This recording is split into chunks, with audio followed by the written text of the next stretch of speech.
Have you ever pondered the possibility of Philippines, Taiwan, Japan and South Korea uniting against China? Picture a chessboard of geopolitical tensions, historical disputes and increasing militarization in the East and South China Sea. Intriguing, isn't it? Let's dive into the past to comprehend the present. The South and East China Seas have long been a cauldron of contention. The roots of these disputes extend back decades, with significant events shaping the geopolitical landscape of the region. Let's set the clock back to 1982. The United Nations Convention on the Law of the Sea was a milestone. It laid down the rules of the road for ocean space, including territorial seas and exclusive economic zones.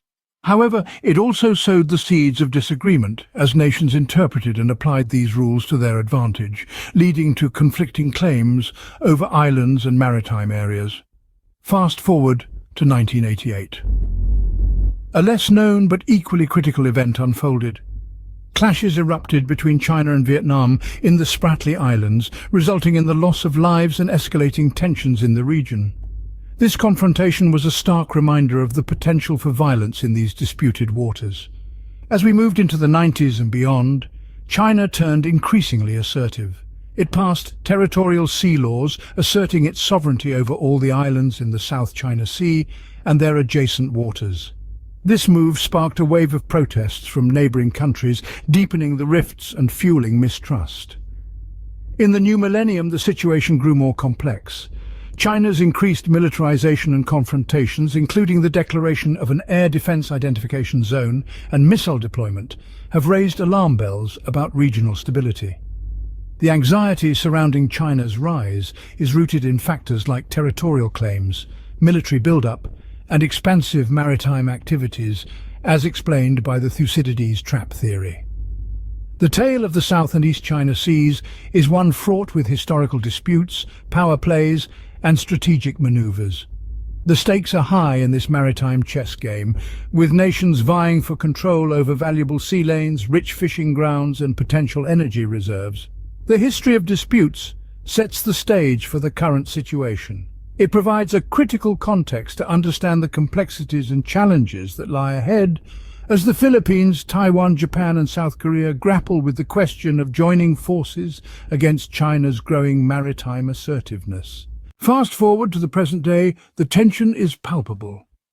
China's meteoric rise as a global power has been marked by an increased militarization and confrontations in the East and South China Seas. These actions are not just about flexing military muscle, they are also about territorial claims and expansive maritime activities. In recent years, China has shown a marked assertiveness in these waters, declaring an air defense identification zone and even deploying missiles. These actions have not only sparked international outcry, but have also raised serious concerns about regional stability. There's a sense of unease, a lingering question on everyone's mind. Is China trying to change the status quo by force? And then there's the Thucydides Trap Theory. This theory suggests that the real danger lies not in the rise of a new power, but in the fear that this rise instills in established powers. It's a theory that has been invoked time and again to explain the anxiety surrounding China's rise. But it's not just about fear. It's about actions that seem to disregard international norms. Take, for instance, the territorial sea laws. China has been assertive, passing these laws that essentially claim vast swathes of sea as their own. These laws have been met with resistance and have led to clashes, like the ones we saw with Vietnam in 1988. China's military build-up is also a cause for concern. The country has been investing heavily in its military, expanding its fleet and beefing up its naval capabilities. And it's not just about defense, it's about influence, about securing global maritime access through initiatives like the Belt and Road.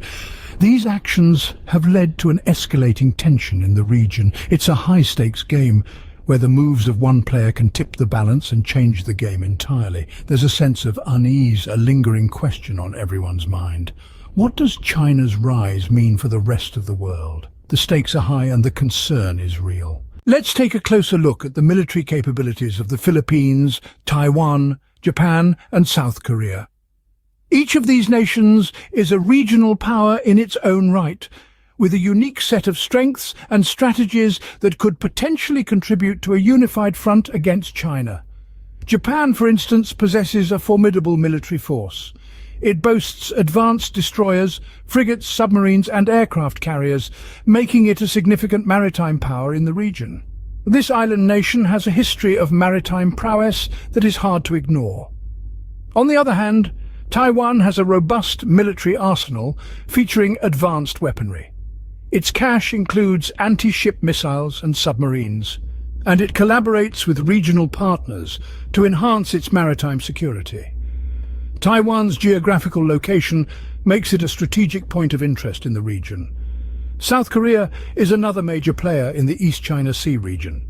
It boasts a powerful navy and air force, supported by a substantial defense budget. South Korea's military might, coupled with its technological advancement, gives it a unique edge in the regional landscape.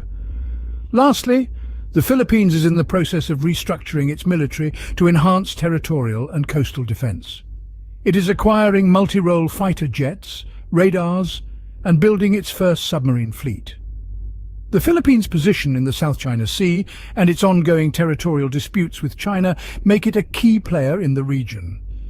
In addition to their individual strengths, these nations share a common interest in preserving regional stability and security. They are all affected by China's growing influence and assertiveness in the East and South China Seas.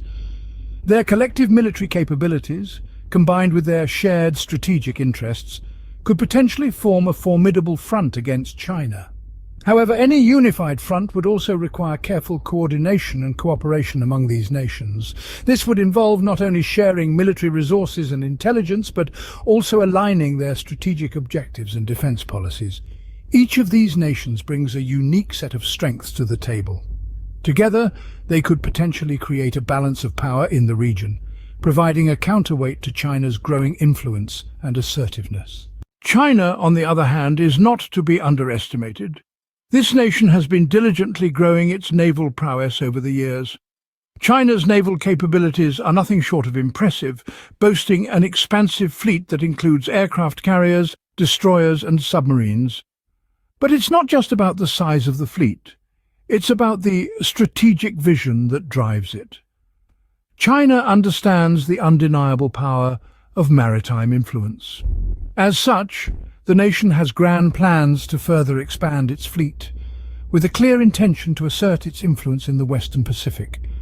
This is a critical component of China's broader geopolitical strategy, which includes securing global maritime access. The Belt and Road Initiative is a prime example of this, a strategic move aimed at enhancing China's global reach. These initiatives, coupled with a formidable naval force, make China a significant player in the region and beyond. So let's not forget, China's naval prowess is a force to reckon with. So what could a united front look like? Imagine, if you will, a future where the Philippines, Taiwan, Japan and South Korea unite under a joint defense agreement. This alliance would not be built on shared borders or cultural ties, but on a common goal: ensuring the stability and security of the maritime territories in the East and South China Seas. This coalition could foster a range of collaborative efforts. For instance, they could establish a comprehensive intelligence sharing network. By pooling resources and information, these nations could keep a vigilant eye on any potential threats, ensuring swift and coordinated responses. In addition to intelligence sharing, joint military exercises could play a crucial role.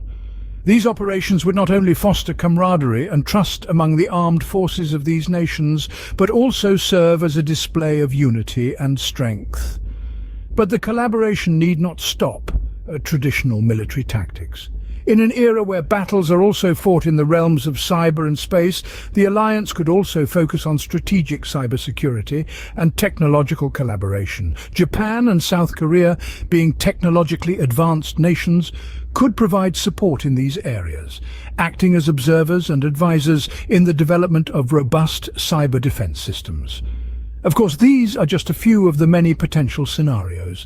The exact form and function of such an alliance would depend on a multitude of factors, from the geopolitical climate to the specific needs and capacities of each nation involved. What's certain, however, is that a united front among these nations could dramatically alter the balance of power in the region. It could serve as a powerful counterweight to China's increasing assertiveness, promoting a more balanced and stable environment in the East and South China Seas. The possibilities are numerous and the implications are profound. In conclusion, the question is not just can, but how and when. The complexities of the East and South China Seas are deeply rooted in historical disputes, current confrontations, and the rise of regional powers. Each country, be it the Philippines, Taiwan, Japan, or South Korea, brings to the table significant military capabilities and a determination to uphold their territorial integrity.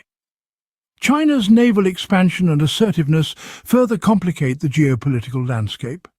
Yet amidst these challenges, potential solutions emerge. Whether it's a joint defense agreement focusing on maritime security or a strategic alliance built on cyber and space capabilities, these scenarios offer a glimpse into a possible united front. This might seem like a geopolitical chess game, but the moves made today will shape the region's future.